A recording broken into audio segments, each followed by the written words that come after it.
సంవత్సరాల తరబడి ఎన్ని మందులు వాడినా మీ మోకాల నొప్పులు తగ్గట్లేదా? ప్రాణ పెయిన్ క్లినిక్ లో అత్యాధునిక చికిత్స. ఒక్కగానొక్క కొడుకుపై ఆ తల్లిదండ్రులకు ఎనలేని ప్రేమ. తమ బిడ్డ భవిష్యత్తు బాగుండాలని కోరుకున్నారు. చదువులో రాణించలేకపోయినా ఏమనలేదు. హైదరాబాద్ వెళ్లి బిజినెస్ చేస్తున్నా డబ్బులు కావాలంటే తెలిసిన వారి దగ్గర అప్పు చేసి పంపించారు. కానీ తల్లిదండ్రుల ప్రేమను, వారి నమ్మకాన్ని బూడిదలో కలిపేశాడు ఆ కుమారుడు. అప్పు చేసి ఇచ్చిన డబ్బులతో ఆన్లైన్ గేమ్లాడి నిండా ముంచాడు. దీంతో చేసిన అప్పులు తీర్చలేక, కొడుకు చేసిన మోసాన్ని భరించలేక ఆ అమ్మా నాన్న బలవంతంగా ఈ లోకాన్ని విడిచెళ్లిపోయారు. కన్నీళ్లు తెప్పించే ఈ ఘటన నంద్యాల జిల్లాలో చోటు చేసుకుంది.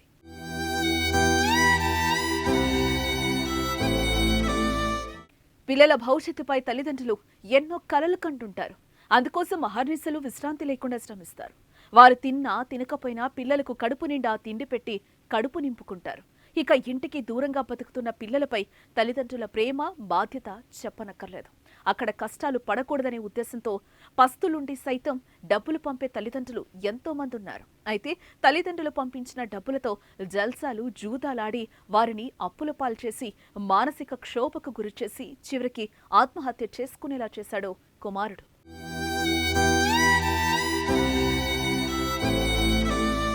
వెలుగోడు మండలం అబ్దుల్లాపూర్ గ్రామానికి చెందిన మహేశ్వర్ రెడ్డి, ప్రశాంతి దంపతులకు ఒక కుమారుడు. ఆ కుమారుడు నిఖిలేశ్వర్ రెడ్డి హైదరాబాద్లో ఉంటూ ఏదో బిజినెస్ చేస్తున్నానని తల్లిదండ్రులను నమ్మించి విపరీతంగా అప్పులు చేయించాడు. తల్లిదండ్రులకు తెలియకుండా కూడా భారీగా అప్పులు చేశాడు. మొత్తం 2,40,00,000 రూపాయల వరకు అప్పుల పాలయ్యారు. కానీ కొడుకు ప్రయోజకుడవుతాడనే నమ్మకంతో ఉన్నారు. కానీ అప్పులు చేసిన డబ్బులతో కుమారుడు జల్సాలు, బెట్టింగ్, ఆన్లైన్ జూదమాడుతున్నాడనే విషయాన్ని తల్లిదండ్రులు ఆలస్యంగా గ్రహించారు. అప్పటికే జరగాల్సిన నష్టమంతా జరిగిపోయింది.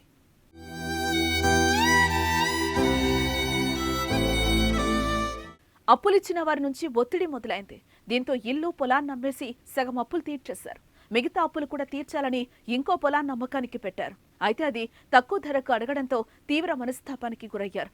ఇటువైపు అప్పు ఇచ్చిన వాళ్లు వేధించడంతో గత 6 నెలలుగా గ్రామాన్ని విడిచి వెలుగోడులోని అత్తమామల వద్దున్నారు.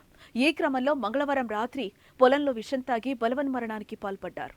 మహేష్ రెడ్డి వాళ్ళ భార్య ప్రశాంతి ఇద్దరు పాయిజన్ తీసుకుని సూసైడ్ చేసుకున్నారు పొలంలో. వాళ్ళకు ఒక నిఖిల్ రెడ్డి అని కుమారుడు ఉన్నాడు. అతను డిగ్రీ డిస్కంటిన్యూ చేసినాడు. అతను హైదరాబాద్లో ఉంటాడు. అతను వాళ్ళ పేరెంట్స్కి కొంచెం నమ్మించి చాలా డబ్బుల వరకు ఆయన్ని ఏదేదో నేను సైబర్ క్రైమ్ అంతా చేస్తున్నానని చెప్పి వాళ్ళకంతా డైవర్ట్ చేస్తూ వాళ్ళకు బాగా నమ్మించి దాదాపు 2,40,00,000 వరకు అప్పు చేసుకున్నారు.